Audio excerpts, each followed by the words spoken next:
Hi, this is James from TracyMac.co.uk, and I'm here with the new Nokia Lumia 920, which has kindly been sent over to us by Nokia themselves in quite an attractive looking box, but we want to see what's inside. So I've got the red variety, and you may notice that it's not wrapped in cellophane. That's because I've kind of cheated a little bit and I've already set this thing up.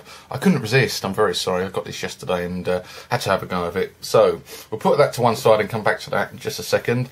As you can see here on top we have our key, because obviously this device doesn't have a removable battery, which means we can't get into the back to insert the SIM card, so that's done externally, which I'll show you in just a second.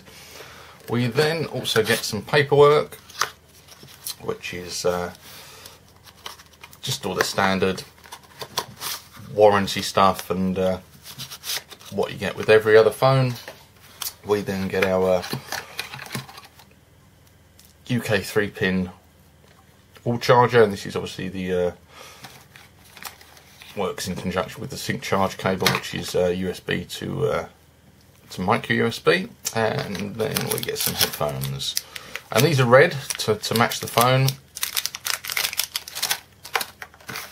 We get some extra earbuds there for people with big ears or small ears, but obviously the phone's got a 3.5mm jack, and we get an inline button for sending and ending calls, and then they're the sort of in-ear variety, which are my favourite. These don't feel too bad, but obviously we'll test those out properly when we do the review.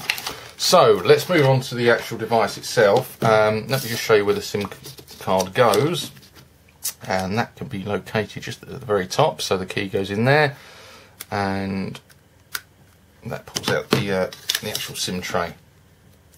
So the SIM card goes in there. Now for some reason I can't get my SIM card to work in here. I've got an orange SIM, and bearing in mind I thought this device worked on EE, which is the SIM card I've got, I can't get it to work. But just having a look around the, I've got it connected to Wi-Fi anyway, so it doesn't matter. But if we just have a look at the actual hardware itself, over on the left hand side there's absolutely nothing. It's nice and flush. On the right we've got our volume controls, we've got our screen on off or our power button, and then we've got our dedicated camera key that we get on all Windows phones.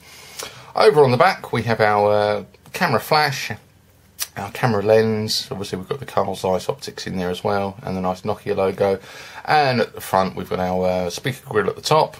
We've got a front facing camera, there's obviously the proximity sensors there as well, and then obviously at the bottom we've got our three standard Windows phone capacitive buttons. So let's power this thing on, and while it turns on, oh look, it's already on, I didn't even realise. Let's just hope the battery's going to last. I'll just give you a very quick rundown of the important bits of the specs.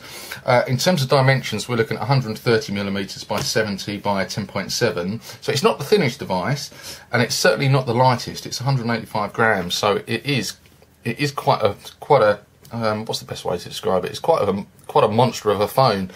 We've got a 4.5-inch screen, and that's a TFT capacitive, 16mm colours, 332 ppi, so it's pretty good. We've got the Gorilla Glass on top of that as well, and obviously with it being Nokia, we've got the clear black technology in there as well.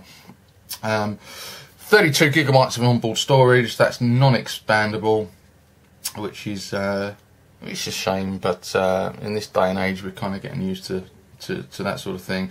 We've got a gigabyte of RAM in here as well. All the other stuff, you know, Bluetooth, it's got NFC, which is nice to see. That camera on the back, that's actually an 8.7 megapixel and autofocus, and it's a dual LED flash, which is pretty good. And of course, like the 808, we get the Pure View technology in there as well.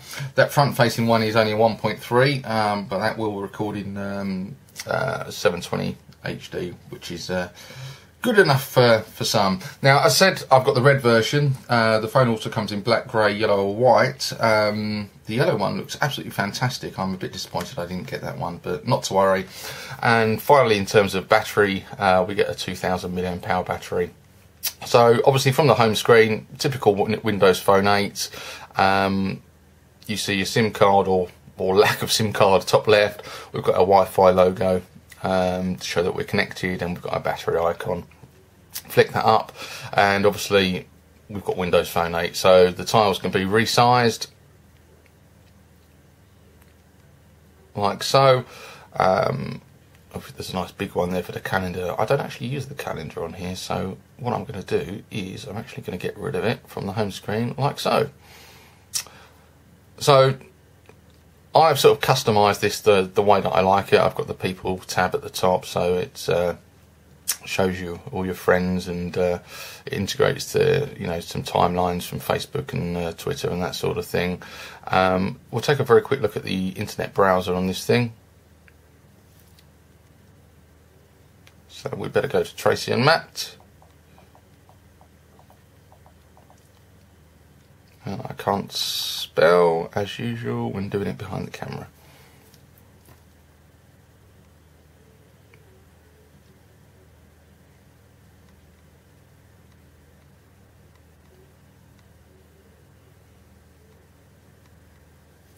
And there we go. So no checkerboarding, which is fairly common in this day and age. So we can obviously double tap to zoom, or pinch the zoom, and the phone will rotate, so we can use it in both landscape and portrait. The screen on this thing is pretty fantastic. The viewing angles are pretty good as well. That's probably not that hard to, not that easy to actually pick up on the video, but it's yeah, it's a nice browser. Obviously at the bottom right hand side of the screen we've got our three dots, which then allow us to access tabs and favourites, that sort of thing. We just use the back button to get away from that. Other important things, we've obviously got the store, which was previously called the Windows Marketplace. We've got our Nokia apps in here. Everything else looks much the same as excuse me, on the other Windows Phone 8 devices. So we've got top 3, new and rising, so it's nice and easy to actually find the apps that you want, scroll through, and it's just a case of I don't know, grabbing one and pressing the install button and off you go. One of the nice things about Windows Phone is a lot of the apps that are paid, you actually get to a trial version as well, which is good. So we've also got Skype installed in here, which wasn't available on Windows Phone 7. I actually haven't logged in at the moment, but now with Windows Phone 8 that works, and that will run in the background. As you can see there, we've got our multitasking, so it's nice and easy to switch back and forth between things, which although it kind of worked on Windows Phone 7.5, it wasn't perfect, so things have slightly improved. Music and video, we've obviously got, that's much the same. I actually haven't got any preloaded on here at the moment. I didn't go that far, but in terms of the social networking applications, we've got those on here. And again, I haven't even logged into that one yet. And did I log into Twitter or not? I can't remember.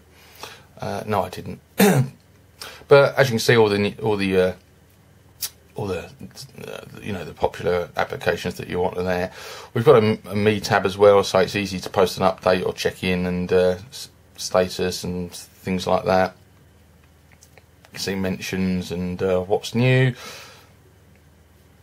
All very nice, but let's have a look and see what we get that we don't get on the other Windows phones from other manufacturers, and that's the Nokia stuff. So we've got Nokia Care, Nokia City Lens, which is this is pretty cool. So if you want to explore nearby places, we can do that. So if you look for restaurants, the phone kind of looks round and sees what's about, and you can click on one of those and get more details about that particular location. Quite a nice feature. We've got Nokia Maps, obviously. This isn't new, but it's certainly one of the nicest mapping applications on mobile devices at the moment. And then my favourite is Nokia Drive, which essentially, if you going to be buying a Nokia Windows phone, you're going to get free sat nav. So it's certainly got a some advantages over the other Windows phone manufacturers. We've also got Nokia Music as well on here. I haven't actually set this one up either, so that was a bit of a waste of time. But as you can see, it's pretty nice. We've got Office, OneNote,